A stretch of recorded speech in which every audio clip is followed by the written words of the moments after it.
வணக்கம். இப்போ நம்ம பார்க்க போகிற வீடியோ என்னென்னா பிஇஓ எக்ஸாமுக்கான வீடியோவும் கூட, அதோட டெட்டு பேப்பர் 2 டிஆர்பி எக்ஸாமுக்கு உள்ளவங்களுக்கும் இந்த வீடியோ வந்து யூஸ்ஃபுல்லாக இருக்கும். டிஎன்பிசி குரூப் 2 குரூப் 4 உள்ளவங்களுக்கும் இந்த வீடியோஸ் வந்து யூஸ்ஃபுல்லாக இருக்கும். அதாவது குறிப்பிட்டு எடுக்கப்பட்டதுன்னா பிஇஓக்காக தான். 11th குறுந்தொகை.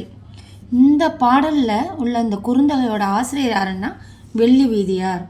தான் லைன் பை லைனாக எல்லா கொஷின்ஸுமே நான் எடுத்திருக்கேன். இந்த ஒரு வீடியோ பார்த்தீங்கன்னா 11th உள்ள குறுந்தொகை வந்து டாபிக் வந்து உங்களுக்கு முடிஞ்சிடும்.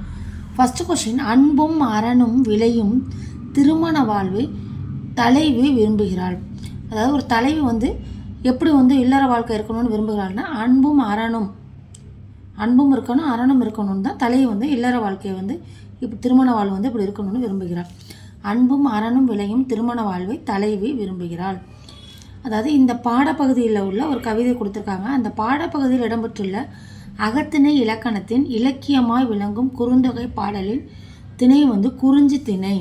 இந்த பாடலோட தொகுப்பு வந்து நான் ஷார்ட்ஸில் கொடுத்துருக்கேன். அதாவது இந்த பாடப்பகுதியில் இடம்பெற்றுள்ள அகத்திணை இலக்கணத்தின், குறுந்தொகை வந்து அகம் சார்ந்த நூல். அப்போ அந்த அகத்திணை இலக்கியத்தின் இலக்கியமாய் விளங்கும் குறுந்தொகை பாடலின் திணை என்னன்னு கேட்டிருக்காங்க. குறிஞ்சி திணை.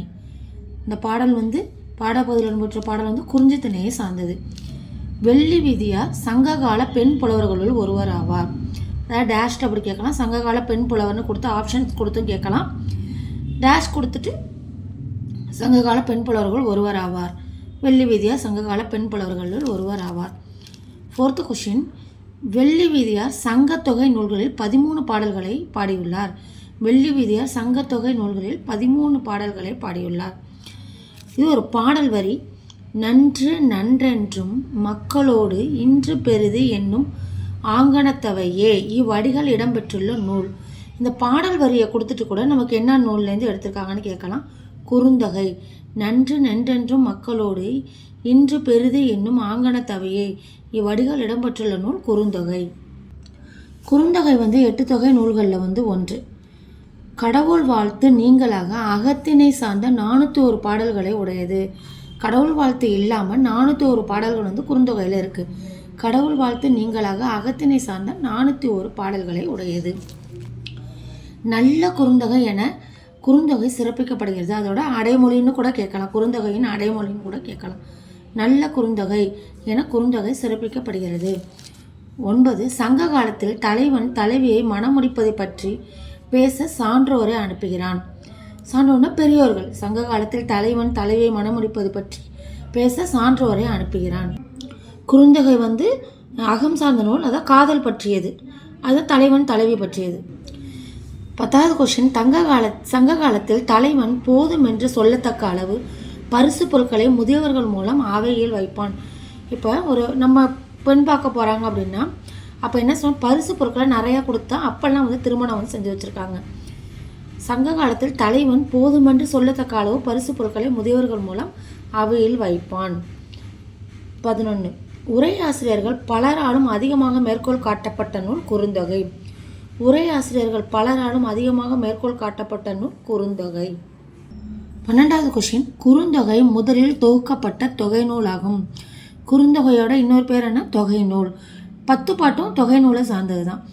குறுந்தொகை முதலில் தொகுக்கப்பட்ட தொகை நூல் ஆகும். 13 குறுந்தொகை கடவுள் வாழ்த்து நீங்களாக அகத்திணை சார்ந்த 401 பாடல்களை கொண்டது.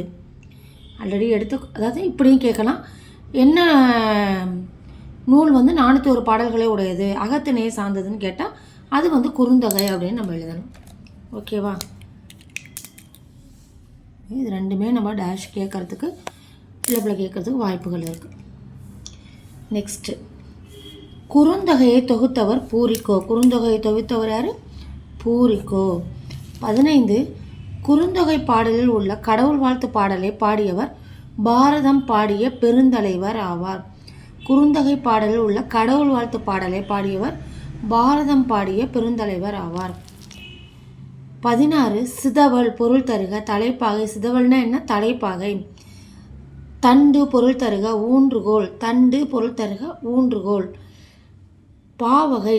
இது என்ன பாவகை? இந்த பாடல், இந்த குறுந்தொகையில் இடம்பெற்ற பாடல் இருக்குல்ல, அது என்ன பாவகை? நேரிசை ஆசிரியப்பா. இந்த பாடல் வரியை கொடுத்துட்டு இது என்ன என்ன வகைப்பான்னு கேட்டால் நேரிசை ஆசிரியப்பா. அதுக்கு நம்ம வந்து பாடலை வந்து படிச்சிருக்கணும். அது நீங்கள் ஷார்ட்ஸில் இருக்க அந்த பாடலை நீங்கள் போய் படிச்சிருங்க.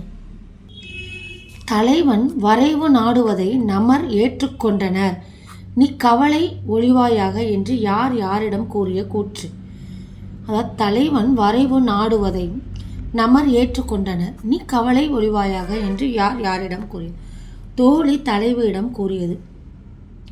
அதாவது தலைவன் என்ன பண்ணுறான், பரிசு பொருட்கள் நிறையா கொடுக்குறாங்க, சான்றோர்களை வந்து அனுப்புகிறாங்களா, சான்றோர்களை அனுப்பி பரிசு பொருட்களை கொடுக்கும்போது அந்த பரிசு தொகையெல்லாம் பார்த்துட்டு நிறையா பரிசு பொருட்கள் இருந்ததுன்னா அப்போலாம் திருமணம் முடிச்சு வச்சுருவாங்க. அதை தான் நீங்கள் கவலைப்படாதீங்கன்னு தலைவியிடம் தோழி வந்து கூற்றுறது. 20வது கொஷின், போதிய பரிசு தொகை கிடைத்தவுடன் தலைவன் தலைவியை சேர்த்து வைக்கும் பழக்கமும் உண்டு. போதிய பரிசு தொகை இல்லைன்னா தலைவன் தலைவியை பிரித்து வைக்கும் பழக்கமும் இருந்தது. 21, பிரிந்தோர் இலக்கண குறிப்பு வரைக. வினையால் அணையும் பெயர். பிரிந்தோர் வினையால் அணையும் பெயர். அறன்னு முடிஞ்சுச்சுன்னா அது வினையால் அணையும் பெயர். 22, நன்று நன்று இலக்கண குறிப்பு வரைக. அடுக்கு தொடர். இது வந்து பொருள் தரும். அடுக்கு தொடர் வந்து என்ன பொருள் தரும், அப்போ வந்து அடுக்கு தொடர். பகுபத உறுப்பு இலக்கணம் பாருங்கள். பிரிந்தோர், இதுவும் வந்து கொஷின்ஸில் கேட்குறாங்க. இது என்ன, இத்து இன்னும் கொடுத்துட்டு அது என்னன்னு கேட்குறாங்க. அப்போ நம்ம இதுக்கு தெரிஞ்சு தான் ஆகணும். பிரிங்கிறது பகுதி, இத்து இன்னு வந்து விகாரம். இத்து இன்னானது என்ன விகாரம். இத்து வந்து இறந்த கால இடைநிலை. இத்து வந்து இறந்த கால இடைநிலை. ஓர் வந்து பலர்பால் வினைமுற்று விகுதி. பலர்பால் வினைமுற்று விகுதி. பிரிந்தோர் அப்படின்னு நிறைய பேர் இருக்கிற மாதிரி இருக்கிறதுனால அது ஓர் பலர்பால் வினைமுற்று விகுதி. இது முடிஞ்சு போனதுனால இது இறந்த கால இடைநிலை. புணர்ச்சி விதி. தண்டுடை. தண்டு கூட்டல் உடைன்னு நம்ம பிரிக்கலாம். இதில் என்ன விதி இருக்குது, உயிர் வரின் உக்குரல் மெய் விட்டோடும். இந்த தண்டு தண்டு இதை இட்டு சேர்ந்தால் என்ன, அது தண்டுடைன்னு மாறுது. அப்போ உடல் மேல் உயிர் வந்து ஒன்றுவதே இயல்பே தண்டுடைன்னு சொல்கிறாங்க. ஓகே ஃப்ரெண்ட்ஸ், இந்த வீடியோ உங்களுக்கு பிடிச்சிருந்ததுன்னா லைக் பண்ணுங்கள், ஷேர் பண்ணுங்கள், மறக்காமல் சப்ஸ்கிரைப் பண்ணிவிட்டு பக்கத்தில் உள்ள பெல் பட்டனை கிளிக் பண்ணிவிடுங்க. நன்றி, வணக்கம்.